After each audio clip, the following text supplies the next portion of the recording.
What's up, everybody? Welcome to your podcast, the upcoming retro podcast, episode number 2.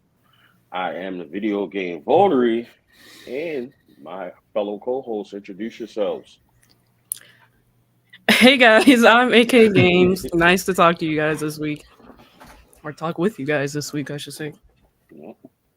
What's going on, guys? I'm Wrecked. Welcome into episode 2. I'm excited, man. Yeah, I'm super excited. So you guys can obviously see from the background, I'm not home. I'm at Southeast Game Exchange and left the convention for a little bit to come talk with you guys. So we're gonna have a good show. So the biggest thing I think that's been going on in gaming the past couple of weeks is Xbox.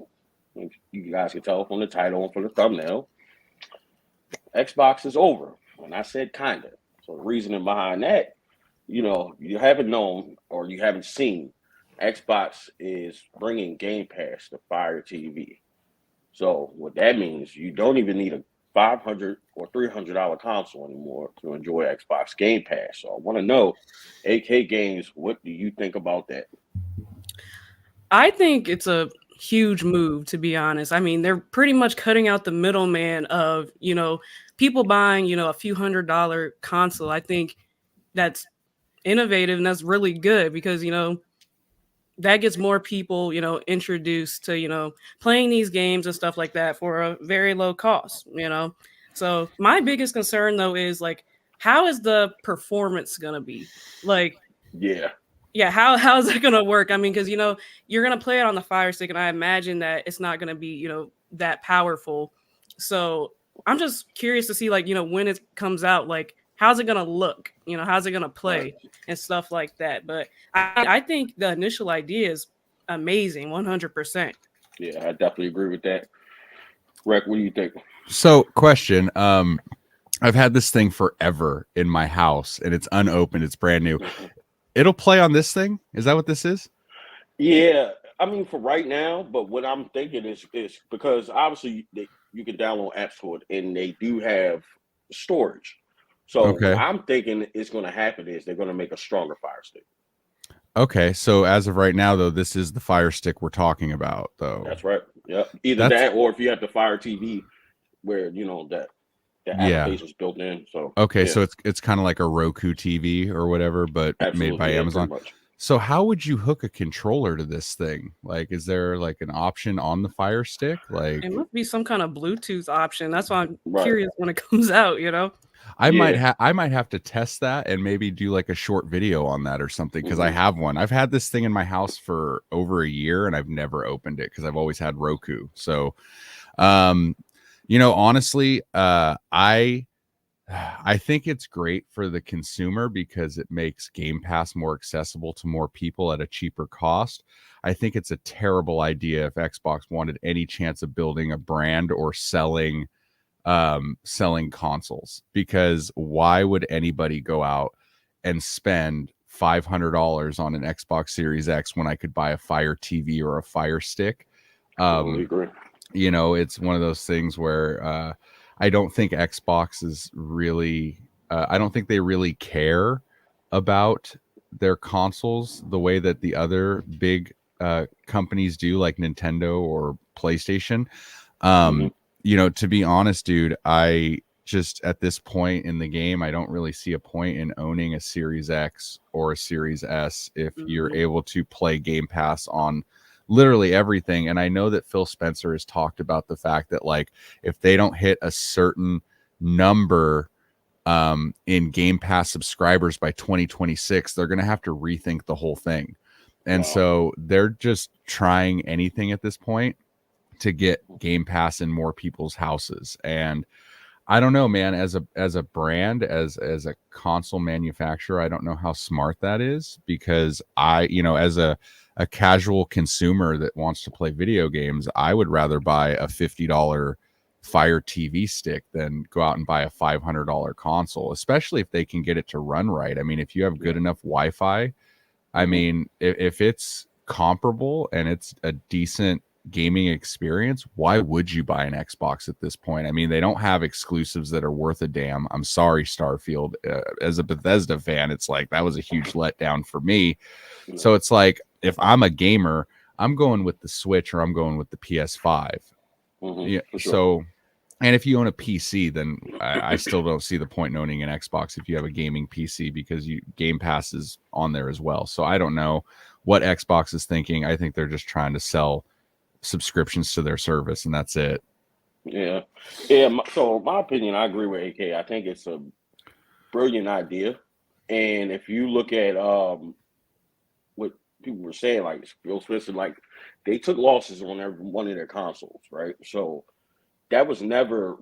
Well, I think initially it was a big deal, but from just those couple events and things that when he talked about the state of Xbox, he said that Xbox is not really failing, but the brand is actually doing well. Meaning, what he means by that is Game Pass. So I don't think he's concerned at all with the consoles anymore. And I feel like this, to me, was the nail in the coffin because, and honestly, I can't see where they fail with this, because you're going to open the door to so many more people, even if it's casual. They don't care. You know, Yeah. they just want to make money. So now you're going to be in almost everybody's homes at this point. Yeah. You know, pretty much everybody has, you know, smart TV, or at least they may be able to download the app. I don't know exactly how that infrastructure is going to be for it to work, but I imagine they're gonna make a stronger. Well, I don't even know if because they already make a 4K Fire Stick. Right. I don't think it needs to be stronger. It just, as long as it's big enough to hold the application, you know, that's going to be, the actual app is going to be ran through Microsoft. So yeah, it's going to be kind of all. don't need it. But it's going to be cloud based, right? So like you're going to be you're just going to be streaming the game like you would a Netflix movie. So as long as the app can hold the application, like you were saying, it's like, you know, as long as you have good internet and you can stream games over the cloud, I mean, I mean, it makes sense, dude, honestly. Yeah. And I'm pretty sure they're going to have I'm sorry, I didn't mean to cut you off. Mm-hmm. I think they're going to definitely have a requirement, but go ahead, AK. You got it. I was just going to say, I think the biggest thing is just that it's easy. And like you said, it's getting more people in the door. So that way, maybe if they want to take gaming, you know, a little more seriously, then they will eventually buy the console. I think it's a good gateway as well. Yeah, that's very true. I think that honestly, Phil Spencer even admitted that the console wars are over. We don't care about that. We just want to put games in as many people's hands as possible. And I think the biggest problem that Xbox is going to face is coming out with those good exclusive games that are going to get people to buy Game Pass or want to try Game Pass, and being able to keep up with putting good games on there on a regular basis. You know, the thing is like Xbox acquired all of these studios over the last couple of years, from Bethesda to you know, Activision Blizzard, and they have so many titles, and obviously the acquisition just went through for Activision. So I'm curious to see with all of these studios what games or exclusives they're going to come out with. I don't even know if they necessarily care too much about exclusives anymore. I think they just buy these studios to obviously own the IPs to make money at the end of the day. They don't really care about competing against Sony or Nintendo. They just want to make money. And that's okay. It is what it is. I just don't see the incentive of buying an Xbox at this point with so many other options on the market. Yeah, I could agree with that. Unless I'm all about this Series S at this point. Not the $300 price point, no. Yeah, so one, you know, marketplace or something like that. So my friend Angelus in chat says they're pivoting away from consoles. Next gen Xbox will be the last gen of their home consoles. They don't need consoles anymore, and that makes sense. I mean, I total sense. Dude, one day we're gonna see Game Pass on a PlayStation and Nintendo console. It's coming.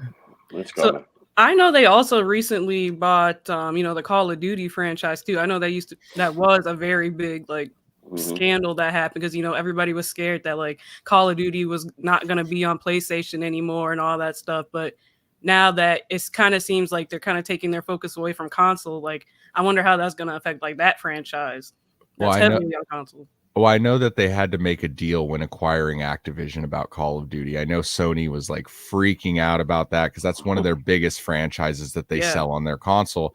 And they had to make a deal where for the next 10 years, they're still going to be putting Call of Duty games on the PlayStation. That obviously I think is going to change. I think that they're going to just always keep Call of Duty on every console. I don't think Microsoft cares about taking all of these IPs and making them exclusive to Xbox because that would be dumb on their part. Think of how many millions of fans that play on PlayStation or Nintendo that if you took these IPs away from them, they would just lose money. And when you spend almost $70 billion on a studio, it'd be dumb for you to make a decision like that. Because I feel like if I bought all those, I would put it on every platform to make the most money and make my money back and then some. Mhm. Yeah, that's why I was getting ready to say. I'm pretty sure because at first I was kind of like, all right, well, they're trying to make a push to get back into the scene, you know, as far as not losing the console wars. But now seeing this kind of come and beginning to happen, now I can see the point. Because like at first, like, all right, you're buying everything. Now what? But what it is to have this available on that platform Mhm. to expand it, have it on the Fire Sticks, have it on the Nintendo Switch, have it in the PlayStation, on PS5 to be able to download and play Xbox Game Pass on pretty much everything. So, you know, in the grand scheme of things, yes, they can make money. But my biggest thing that I'm thinking about is when they want to, I don't know, it almost seems like they probably are going to get away from selling games because who in their right mind is going to pay $70 for a game when 9 times out of 10 it's going to come out on Game Pass. Yeah, So that's kind of where I feel like it's a weird thing where, you know, you're getting a lot of you know, day one AAA titles, you know, right on Game Pass.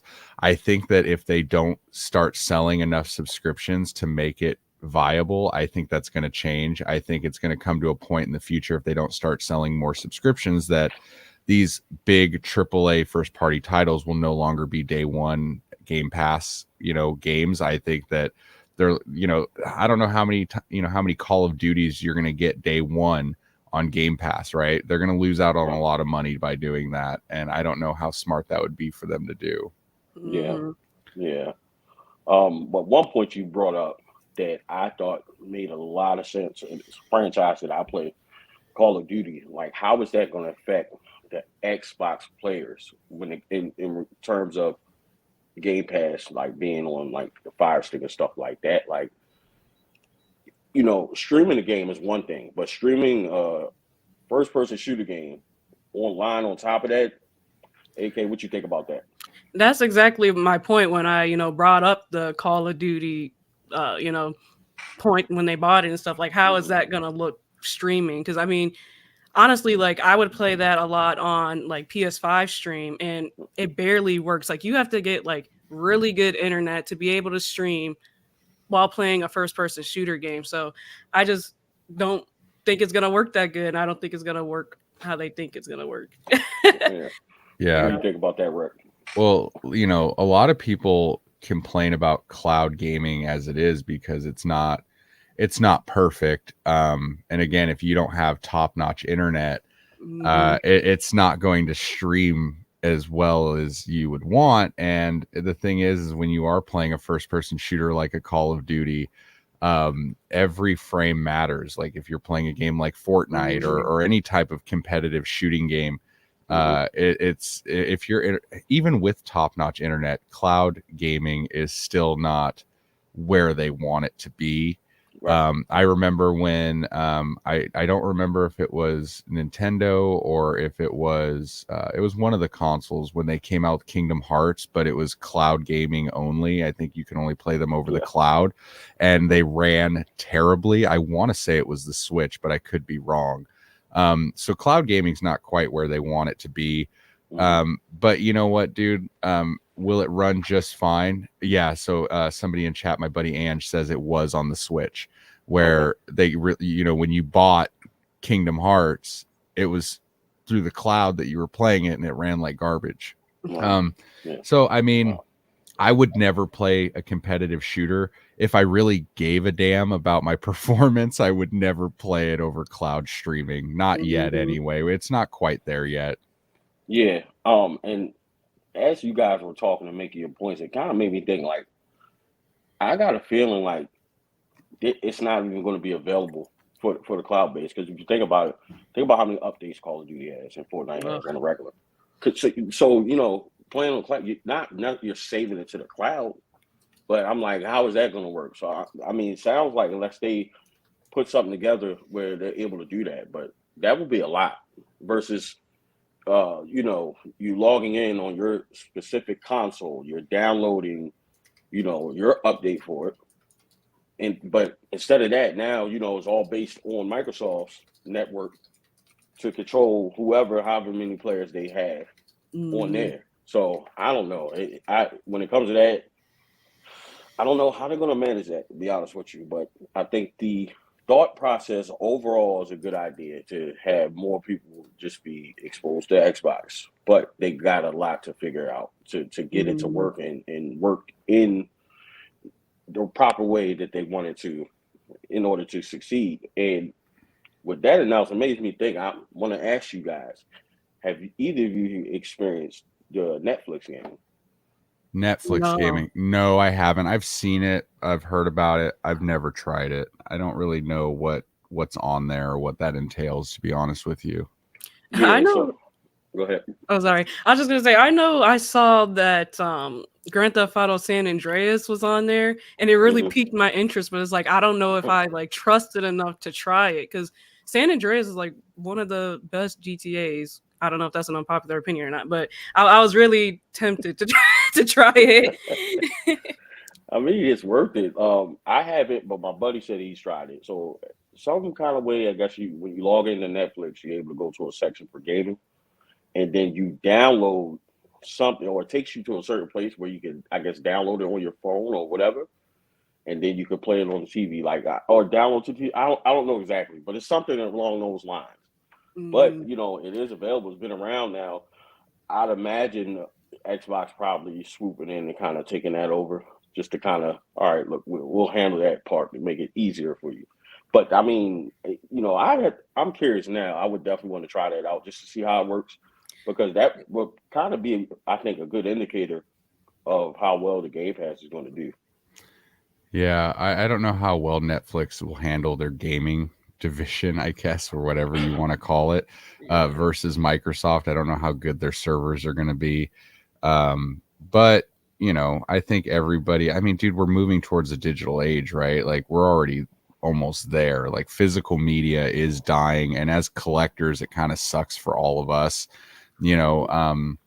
But you know, in a few years, man, you're going to stop seeing physical releases for games. You're going to stop seeing disc-based consoles. That everything's going to be a digital box on your shelf, Mhm. which is a shame. And also that brings up a conversation of like, what does that mean for our hobby in the future? Because Mhm. eventually there will be no more physical games. It'll all be digital. These consoles will be digital boxes. So what does that mean for our hobby for collecting physical games and media? Like, what does that mean in the next 10 years? Like, what's going to Mhm. happen to the mom and pop retro stores? You know, because eventually the things that we think are cool are going to be phased out with the younger generations who didn't grow up with physical media. Like, look at things like the Atari 2600 or even the NES at this point. The NES's popularity has drastically gone down over the last couple of years because the older it gets, the generation that grew up with it or that appreciated it gets older and older. And the newer generations coming in, like for me, I'm not nostalgic for the NES, like at all. I could care less about that console because I did. And I'm not saying it's a bad console. I Mhm. just didn't grow up playing those games. I had a Super Nintendo. But my brother, after me and my brother are 10 years apart.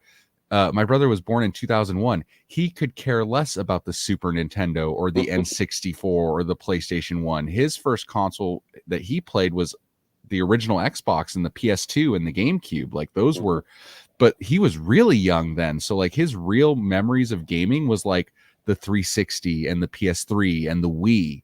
And Mhm. like after his generation, then they're not going to care about the Wii, the PS3 and all that.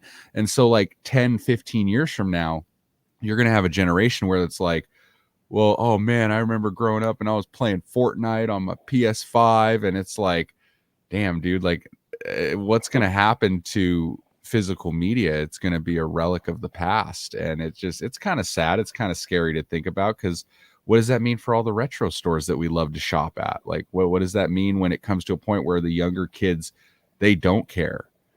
Yeah, I don't know. I think that's a perfect way to segue into another topic. We actually all had a conversation where we were talking about physical media dying, right? But I had brought up a point that I feel like, and this is not even affecting retro. We're talking about current generations in the come. They're going to hit a point where it's not going to be what they thought it's going to be. And I have a feeling that physical media, in terms of video games anyway, and maybe even DVDs too, they're going to come back, because I don't see how they fight off trying to charge people $70 for a game, pretty much leasing it. Yes. Just out of the sake of doing good business practice. That's lawsuits waiting to happen. Dude, there's yeah. no way you're gonna be able to sustain. Hey, pay me $70 to lease this game. Like, I don't see how they do it. But AK, what you think about that? Yeah, I was just gonna say, like, the whole point you had to say about the leasing the game and stuff like that. Like, you have to have like good internet to even play the games that you download from, for instance, like PlayStation Plus. Like, because if you don't have a connection to the internet, they're not going to let you play, because they can't connect to your account to make sure that you have the game. But if you have the disc, like, it could just go right in there, you could play, and that's that. So that's why I like digital media for the convenience of not getting up and having to put the game in, but I don't like it for the internet reason, and also like it's not as fun to collect. I agree. What do you think about it, Rick? Well, somebody in chat just said, don't forget that licensing with digital games means that your games can be taken away at any time. And that's the crazy thing. They actually said in chat that their PlayStation 4 port of the Warriors was taken away because of licensing. So it's like, you don't really own these games. You're literally, like you said, you're leasing them or renting them. And I think that that's going to be a big issue in the future, especially if digital media becomes the only option. It could be like what happened in the last few years with a bunch of hipsters wanting to buy vinyl records again, and we see that rise in physical media as far as games or DVDs, Blu-rays, or hell, I collect VHS tapes. But I don't know, when that happens, I don't ever know if it'll be as mainstream as it is now. I mean, yeah, people like vinyl records, but like, that's kind of a niche thing. I don't know, man. It just kind of sucks. It kind of sucks the way the direction that we're moving, especially if these big AAA games cost like hundreds of millions of dollars to produce, right?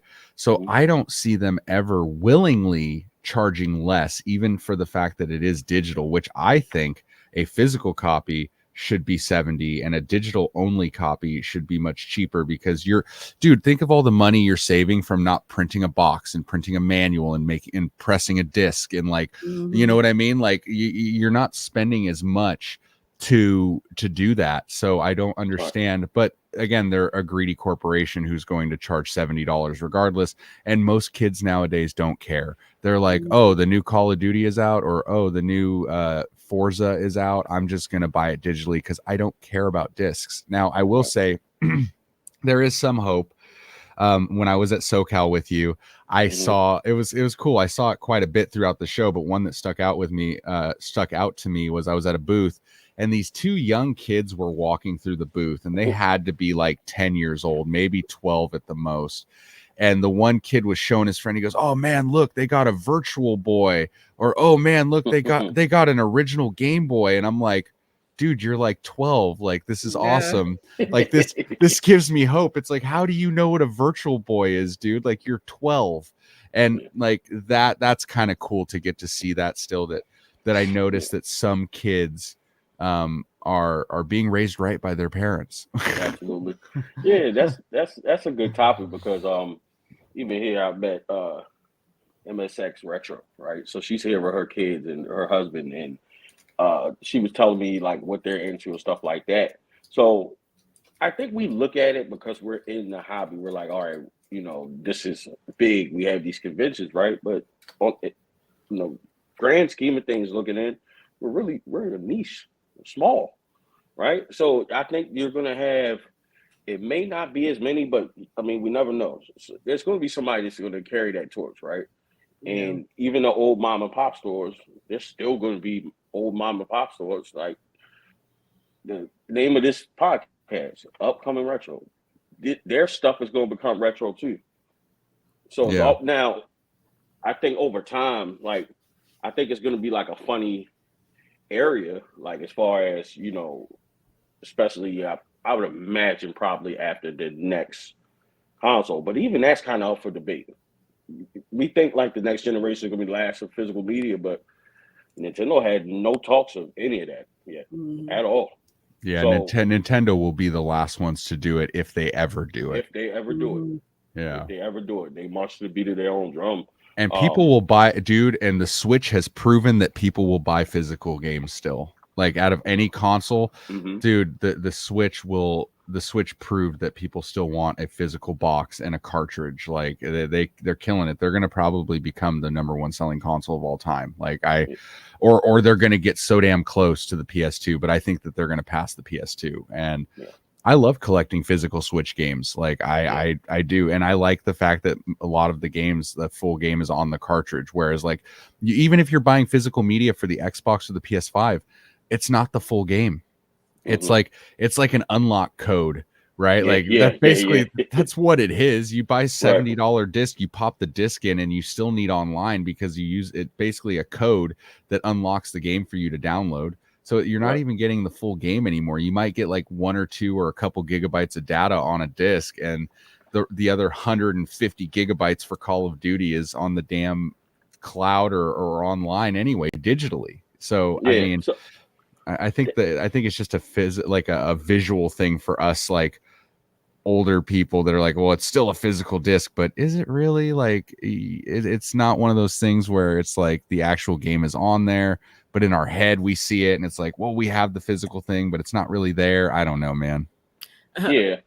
Somebody in my chat, Okog, actually made a good point that modding is becoming really popular too. Yes. Like, putting big games like on like other consoles. Like I showed you guys that PSP I had in the last one. I had thousands of games that were just modded on my PSP from like, the NES and like Game Boy games and stuff like that. So that's another thing that's going to be coming into play. Good point. Yeah, absolutely. I'm going to do that, dude. I'm starting to realize that like, yes, I love physical games in my collection, but like my fat PS3 that's backwards compatible, I'm going to go get that thing modded and I'm going to have them put the full PS1, PS2 and PS3 library on that bad boy. And then I won't need physical discs anymore, which, sounds kind of cool to me. I got a modded Wii with like 7,000 games on it or 6,000 games or something stupid, so I mean, I will always have that love for physical media, but it is kind of cool because again, we all know how expensive retro collecting has become especially since COVID. It'll be nice to be able to play some of those games that we just can't, realistically afford. Like, dude, if you want to play a copy of Crusader of Senti for the Sega Genesis, for a complete copy, it's like $2,000, and for a loose cartridge, it's like $500, and it's like, but it's a great game. It's a Zelda Link to the Past clone, and it's really fun. Or Little Samson. Little Samson is actually a really great platformer for the NES, but it's a $2,500 game. And if people want to play, they don't want to necessarily have to spend that kind of money unless they're a crazy collector. And so I am totally with emulation and modding your consoles to keep the classics alive and the history of gaming alive so that they're not lost. Yeah, I think they kind of serve two purposes, right? So one purpose is to preserve the actual media, and then the other purpose is so you can play some of this media that just seems kind of out of reach as far as retail price and stuff like that.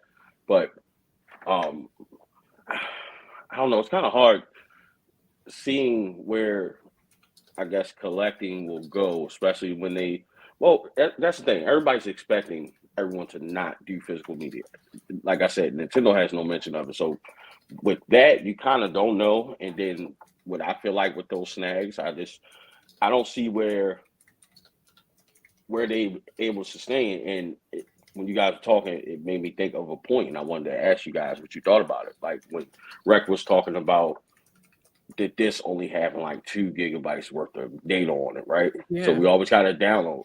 Now, do you think that these corporations, you think that's how they came to the decision that we want to do digital, like meaning we're only putting this on there, or it costs more money to put the data on the disk. Like, do you think that's how they came to that conclusion, or do you think it's convenience? Like, what do you think about that, AK? I mean, I think it's both. I think companies are always trying to look for ways to save money and make more money. So Mm-hmm. I definitely think it's that, but I definitely think hopefully they were thinking of the consumer with, convenience and stuff like that. Yeah, you never know nowadays. But I mean, I guess it's like, you hit 2 birds with one stone or whatever they say, like they just thought that was a bonus or something. Yeah, for them. I don't see where they thought about the consumers, because if that's the case, you would never remove a game off of your platform, knowing you had thousands, if not millions, of people will pay for that, and now they don't have access. So obviously it's a situation. Oh well, but it's messed up when you think about it. I would be pissed if I had a game. I don't care if I hadn't played that game in years. I put my money out. And then a lot of times you don't want to budge on the price, and that's where the actual physical stores come into play, where you could get deals on these games, because a lot of times the digital store, like, they don't compete with Steam like that. They don't have Steam prices. A lot of times if you try to download a game, you're going to pay the full price. They very seldom have sales, and it's not like what you would see if Walmart is clearancing out a game, or Best Buy, or any GameStop, prime example of that. They don't have those type of sales. I've never seen them like really like low, where you can find good deals. So I don't see where, from the business standpoint, where that's going to make sense. Because if the same money they think they're saving not pressing these discs up, they're going to be forking out more, trying to, I guess, keep that infrastructure together, however they run that, to have people to access their digital media, unless it's something where instead of it's done on the cloud, we're able to literally download it and keep it. But I don't know, because I'd imagine some type of piracy issues, because they don't want you to share the stuff. You know that, right? So what do you do? Like, I think that I haven't heard many of us talk about that, but right, what do you think about that? Like, do you think they considered that, or do you think they will go with that move? Like, yeah, you're going to download it, but you're actually downloading the information to keep. Like, or you got an external hard drive or whatever, you're able to download it. So what do you think about that? I don't think the companies give a crap enough about us to let us download the games to keep them. They want to keep it the way it is. Sony, Nintendo, Xbox, as much as we love these companies, and I feel like we're somewhat loyal to certain companies or whatever, I don't think any of them give a damn enough about us to give us that option. And because of licensing and issues that they could have in the future, I'm sure they're going to keep it the same, to where they could yank it from you at any given time. And I just don't see that changing. And I think that we're at a point now to where it's like, we don't really have a choice, man. If they yank physical media off the shelves, what are we going to do? Stop buying games? I mean, some people might, but the vast majority of people really don't give a shit about physical games anymore. I've even talked to people that are like closer to our age or even older, that are just like, they like the convenience of not taking up shelf space, not having to go to the store. Like, it's kind of, to me, seems more like a niche market of people that really do care about physical media. Even the older people, they just they're fascinated with the fact that they can sit on their couch and buy the new Call of Duty and never have to leave their living room. And it doesn't take up a lot of room, dude. Like I have an entire room I'm sitting in right now dedicated to video games, right? So like some people don't want that. Some people don't want physical games all over the shelves or DVDs or Blu-rays or VHS. And so it's one of those things where I don't see the companies doing anything in our favor as far as when it comes to actually purchasing a game. I think they're just going to want their $70 and they're going to keep it moving.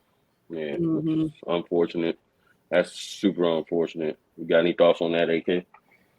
I mean, as to the point that you were just talking about with, you know, being able to like download it and keep it, you know, I mean, I think it'll be a step forward, but yeah, I don't really think they're going to do that because I think, yeah, at the end of the day, all they care about is the money that you're putting in their pockets, you know? So yeah, maybe it'd be a step forward, but do I actually see it happening? I don't think so, at least anytime soon. Yeah, I agree. I think it's going to come to a point where it's going to be a fork in the road and they're going to have to choose, you know, because I'm pretty sure we don't want to give this data, then they'll be able to copy and stuff like that. Like we get that. So I don't see that happening. But at the same time, you know, Mike was saying, well, what are we going to stop buying video games? Some people might. Yeah, I'm not going to lie to you. I'm not comfortable paying $70, $60, whatever, for a digital game that I don't know when or if they're gonna get rid of this game, and I can never. And you're not gonna offer to give me my money back or anything like that. Yeah, I don't know if I don't know if I'll become comfortable with that. So they're gonna have to address that issue. But I mean, they're gonna have. I guess we're looking at from our perspective as collectors, which we're still a small amount of people. But on the grand scheme of things, they're probably, the casual gamers, they're not going to care about that. Right.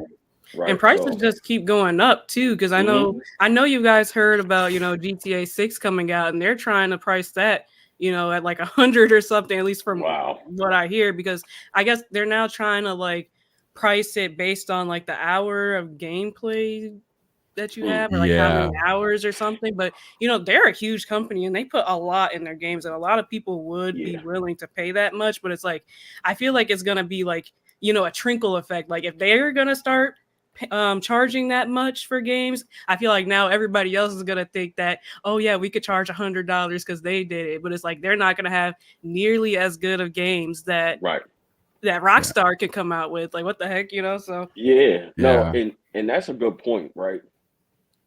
Of course, you're gonna have companies that's gonna try to piggyback that train, but you're not GTA. Well, look how long GTA 4 was out, right? Hey, Nintendo did it. Continuously putting out products. Nintendo did it with Tears of the Kingdom, dude. They were like, that was the first Switch game to be $70, and they were like, well, and that was a big controversy when they were like, guys, instead of 60, we're charging 70, and they're like, everybody else is doing it, we're gonna charge 72. And that's what you're going to start seeing. Now, the thing is, though, is I don't know. I saw that thing with GTA where they're like, one of the guys, I think that the higher ups was like, well, what if we charged by the hour and you paid for play time? First of all, that would fail miserably. Nobody would do that, and it would just bomb. Now, when it comes to a game like GTA 6, people will pay $100. People, sure. 100%. People would pay $150 because it's GTA 6. It's the same thing with like people. I know people that like when the new NBA 2K games come out, right? Yeah, you can buy the base game for $70, but people want the super duper deluxe version with the alternate cover, and they're going to pay $120 for it. Like people will pay it. People will buy GTA 6 for whatever the price tag is, and I'm not gonna lie, I'm one of those people because I'm super stoked for GTA 6 to play it. But yeah, it's one of those things, man, where like they're gonna force physical media out sooner than later. Nintendo will be the only one standing strong with physical media, and PlayStation and Xbox is already doing it. They fired a bunch of people in their physical media department, so they're not really into printing discs anymore. So I don't know, man. It's a crazy thing. It's going to be interesting to see what happens over the next 5 to 10 years, to be honest with you. And like the next gen of consoles, the PS6, Microsoft's next console, like, are they going to have disc versions like this one did, or are they going to be all digital? Like, I don't know. Like, who's to say? I think it's gonna be based on their sales. I think they're gonna look at the sales, probably around the time they start production.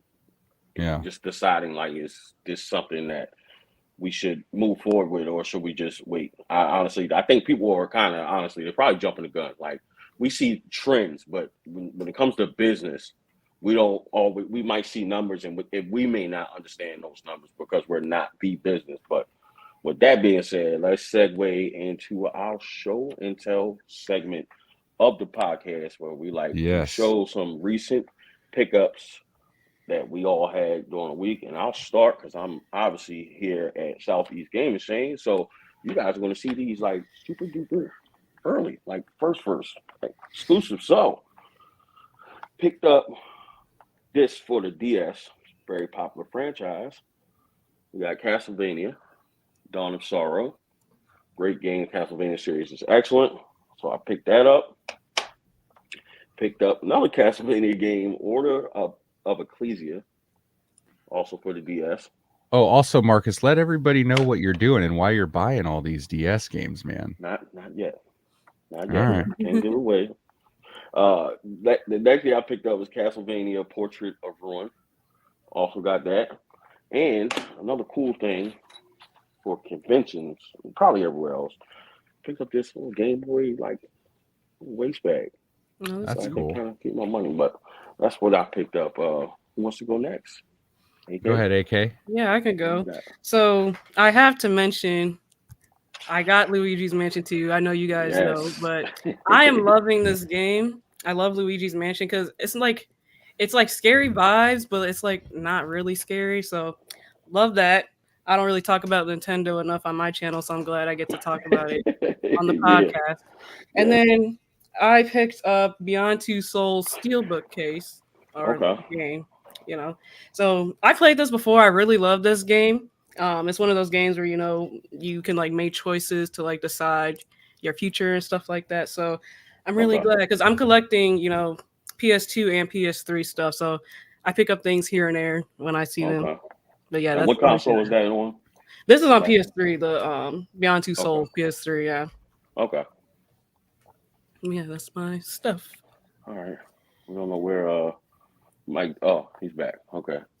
Well, if you guys follow his social media, he definitely made a post. Yeah. I don't know if he's going to be showing all that. Oh, not all of them. Not all of them. We'd be here all day.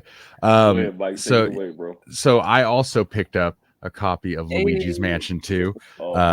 So I'm excited to play that. I am waiting for them to release the first game, remaster the first game, and put it on there so we can get all three of them on the Switch. Mm-hmm.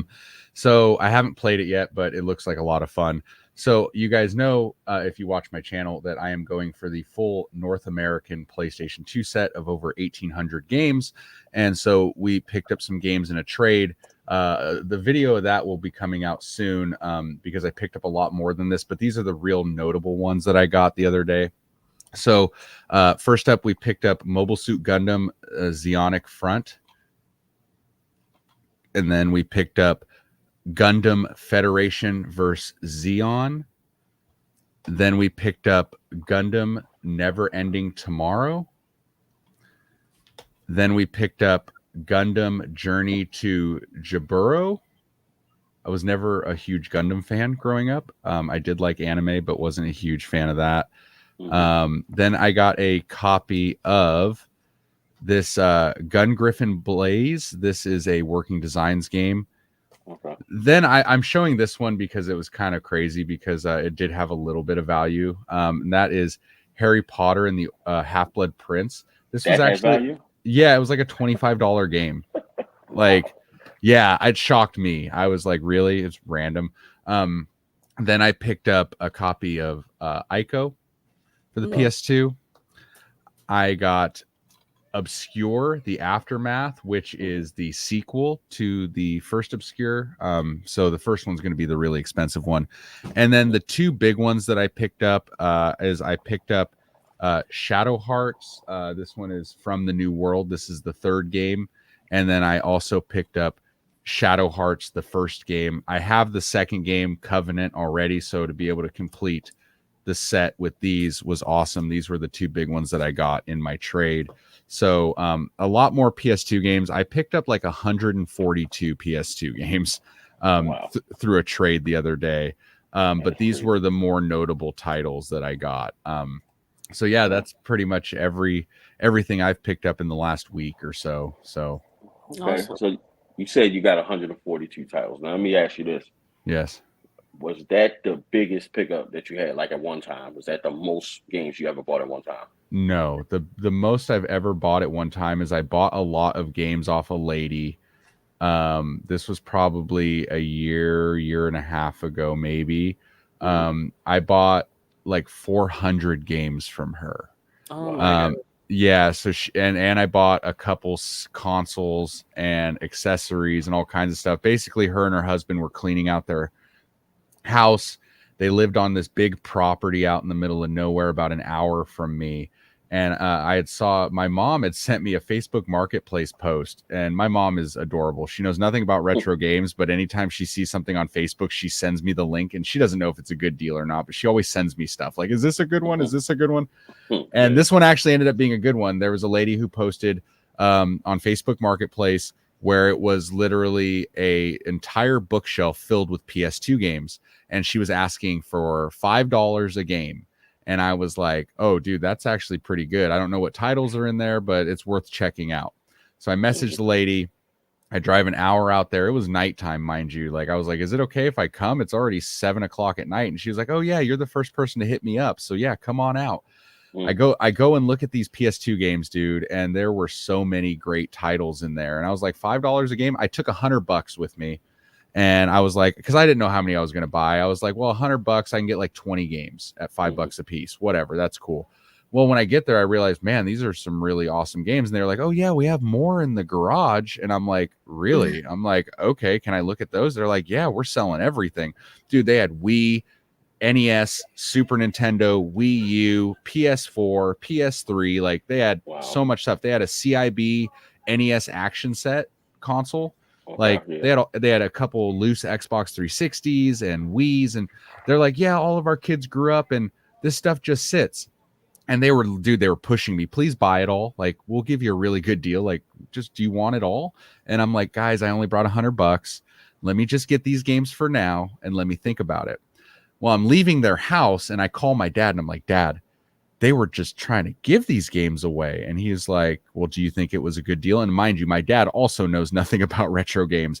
And I go, yeah, but like, he's like, well, why don't you ask them how much they want for all of it? And I said, Dad, I don't really have the money, to buy the whole lot. And he's like, that's not what I asked you. Call them back and ask them how much they want for all of it. And I'm like, okay. So I called him. I was like, hey, Mary. And she's like, oh my God, Mike, she was a sweet, like, lady, like in her 60s. And she's like, oh my God, Mike, you just left the house. Are you okay? Did you make it home safe? And I'm like, Mary, I'm totally fine. I just had a question. How much do you want for everything? All of it. And I could hear her husband in the background go, all of it? And I'm like, yeah. And she was like, the consoles too? I was like, everything you have. She's like, well, can we think about it, Mike? And we'll let you know first thing in the morning. I said, absolutely, Mary. You let me know what you want for it, and I'll talk to you in the morning. So I wake up in the morning, and she had texted me at like 6 a.m. and was like, okay, Mike, we have our number. What do you want to offer us? And I hate when people do that because I don't want to, I don't want to like come off as rude, or like, I don't want to like offend them with an offer, but like, there were so many games there, dude. I don't know which ones were actually in their boxes. I don't know which ones actually had the manuals. I don't know how scratched up the discs are because she said they were her kids. Like, I don't want to lowball the lady and be like, I'll give you $100. But like, I also didn't want to like, pay too much either and get kind of screwed on the deal because my dad is like literally giving me the money to do this. So I'm like, all right. I called my dad. I said, Dad, what do you think? He's like, dude, I don't know anything about games. I'm just lending you the money. Like, what do you think's a good deal? I was like, well, it's your money. You cool with $500? And he was like, yeah, ask them if they'll do $500. So I texted Mary back. I said, Mary, will you do 500? She instantly texts back and goes, can you do 6? My dad says, go get him. And so I drove to my dad's house. My dad gave me $600 in cash. I drove back out there an hour at like 9 or 10 in the morning, and I loaded my truck with 400 games from all different consoles and generations. And so, and this is the first time I'm openly admitting this on like anything social media, because I talked to Mort and I was going to make a video on this and I decided not to, because I didn't want people to think I'm like some scumbag piece of trash who screwed this lady over. I gave her what she was asking for. I gave her 100 the night before. That's $700. Well, when I sat down with my brother and he helped me price chart everything, it came out to about $4,000 in value. Oh my God. Now, mind you, the most expensive game in that entire lot was the Pirates of Darkwater, which is a Super Nintendo game. It was $120. So it's not like I ripped her off for a little Samson or an Earthbound. Right. Like just the overall value. But yes, I hate when people do that, because honestly, nobody is going to sit and, well, you may have a few people, but it's not going to be many. I'm not sitting in price chart and all that. I'm just not. Like, all right, there's some common games, all right, whatever. Like really kind of sitting there and going through that. But when you price chart and come up with the value, then people, you screwed them over. But no, bro, you're not even going to sit there and do that. I know you're not, Well, basically what I did was I took those 400 games, I kept the ones I wanted. So I kept about 120 games. Mm-hmm. The other games I took to my friends that own game stores, and I let them pick through what they wanted, and I traded it to them to get like my copy of Haunting Ground for the PS2. I traded it for a Pandora's Box like arcade setup. Like, I didn't sell any of the games. I traded them for other games, and I kept the ones that I wanted.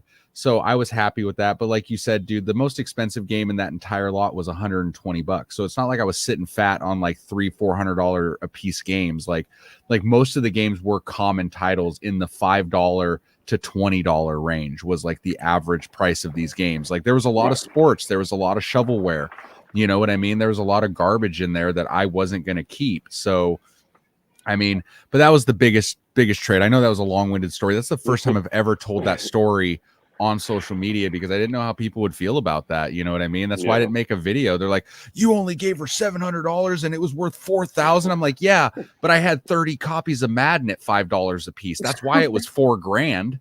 Like 99 cents a piece for any old man. Yeah, because guys, look, just because price charting says a game is worth $5 or $6 doesn't mean people are going to pay that for a copy of Madden or a copy of NHL 2001. Like, you know what I mean? Like, that's just what the value came out to be. And I got some games I wanted, kept the ones I wanted, and yeah, it just kind of worked out. But that's the biggest. This is the second biggest though. The 142 games that I picked up. That was the second biggest for sure. I don't normally buy lots of games like that at one time. Yeah. So how about you, AK? What was your biggest pickup at one time? No, it's embarrassing to say. Honestly, I probably bought like 5 at a time at like a store. Yeah. Even to think like anything more than 10 is crazy for me. But I just started making big girl money, so I got. yeah. Sometimes you're gonna have those. I love to just randomly go on Craigslist to see if I find something now, even though everybody's using Marketplace. Because I think the biggest one that I got, some lady the post just said a bunch of video games, $10, take them all. So I'm like, I got $10 a week, whatever. I'm not expecting anything. $10, and that may not even been the biggest, but it was the most valuable, right? So I go to this lady's house, and I don't carry cash a lot. And I was like, I'm sorry, I have $7. Like, I'll go and get the money. She, no, it's fine. He was like, I just need to get rid of this stuff. Man, I made money off of that like a year. Like, I made a couple grand off of that. There was, just for an example, I've told a story before, like 2 SNES in there, Genesis, a Game Gear. That already sounds crazy, right? $7. Then she called me back and said she had more. And I didn't give her any more money, right? Or I think it's Super Turrican for the SNES, $250 game that was in there. Tecmo Bowl Special Edition, that's $100 game. The biggest game that was in there, Chrono Trigger. No. Yep. Wow, dude. And you want those funny? Like, I don't collect SNES, even though I'm a Nintendo guy. Like, you should know. Well, may not know the values of things, and if it's not really piquing my interest, like I'll overlook things because I'm focused on whatever I'm looking for, right? So I remember when I really like got into trading stuff a couple years ago. I looked on the shelf. I was like, man, I think some of these SNES games have some value, right? Chrono Trigger is literally sitting there. And I looked up, holy, right? Because I didn't pay it any attention. I hear it, but like I wasn't focused on SNES. I was doing the Wii at the time, so I'm just kind of like looking for that. So I took those two. My buddy, one of my employees came and brought me a ton of games. One of those games was Streets of Rage 3 on the Genesis. That was $100 game. So I literally went to Portland for their swap meet, not the Portland Retro Gaming Expo, but the swap meet. And I took these games and I traded the Chrono Trigger, Super Turrican, and I got $500 worth of trade out the gate just for those two games. So I picked up like 5 heavy hitters for the Wii. And basically, he was like, all right, so these 5 heavy hitter Wii games, which was Mensa Academy, that was $120 game. Calling was another one. Klonoa, because at the time that was over $100. What was the last one? I can't remember, but they were all $100 games. I pretty much traded 5 of those for those 2 games. So that was probably, I guess, the biggest in terms of value. But that was insane. But we are coming to our mark, so we're going to end the podcast a little bit early this week because I need to get back to the convention. Yeah. But AK Games. Yeah. No. Before we go, and I wasn't sure if you're going to do this, but I want to hear what you guys have upcoming for your channels, like for people to look out for in the future. Okay. So, Mark, what do you got coming up before we go? Okay, so I'm kind of going to make 2 big announcements. One is going to be the end of like a certain series, and the other one is going to be the beginning of another series. Okay. So that's what I got coming up. I'm super excited to start that. I'm kind of ironing out the details as far as the direction I want to take with it, but that's what's coming up as far as my content. Next convention I'm going to be at is Retro World in Connecticut. That's in August. Nice. And right now, like you said earlier, you're at Siege, Southeast Game Exchange. So I'm sure in the near future, we're going to see content from that convention as well. Absolutely. It's going to be plenty of content. Hell yeah. And AK, what about you? What do we got upcoming for your channel in the near future? Yeah, so I'm going to eventually be having pretty much like a breakdown of the PSP because, I just got one. So I'm going to just be talking about what it was like during that era and stuff like that. I might also be having some more game analysis coming and stuff like that. I might be doing a Spyro one. So yeah, a lot of cool things coming up. Nice. Awesome. Really quick, please humor me. It's my favorite part of the show. Just really quick. We don't have to talk about it. We don't have to discuss it. We can piss people off and they can leave a comment. Gaming hot takes. Give me a good one right now. Marcus, go. Xbox still sucks.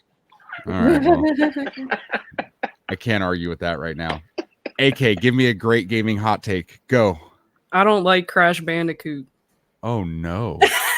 I knew you were going to have a reaction to that. That was different.